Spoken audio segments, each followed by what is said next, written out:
Hi folks, and welcome to Masterclass. Today I want to talk to you about safety chains that connect your trailer to your vehicle.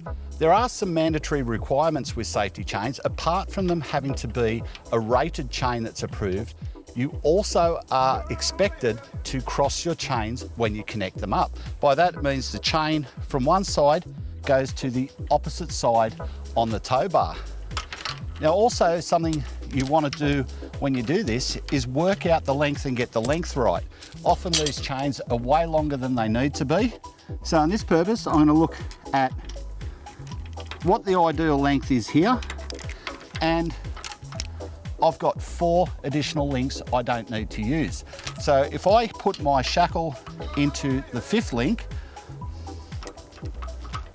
like so, and connect it up in its spot on the tow bar, I still have enough free play in the chain that my trailer is going to articulate, no problems at all. If I'm off-road and the hitch is doing this sort of thing, I've still got plenty of slack, right? And by connecting both chains up in this way, if something does go wrong and my trailer becomes unhitched, it will actually drop onto the chains and not strike the road. The drawbar will actually be kept up off the road, so it's not going to hit a groove or a rock on the tracks or something like that, and all of a sudden come to a dead stop and cause me even more problems. It'll also make sure that the trailer doesn't come far enough away from the back of the car that it pulls out my plugs, because this 7-pin plug also operates the brakes on the trailer.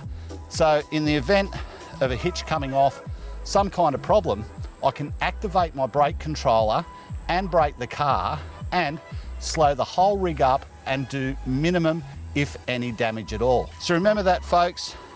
Rated shackles, cross your chains and shorten your chains up to the ideal length so you still get full articulation. They're not going to bind up and come tight. If it does come unhitched, it's going to stop it from striking the ground. For more great tips and tricks like this, head over to our YouTube channel and check out the entire masterclass, and follow us on Facebook so you can see each one of these as we post them up.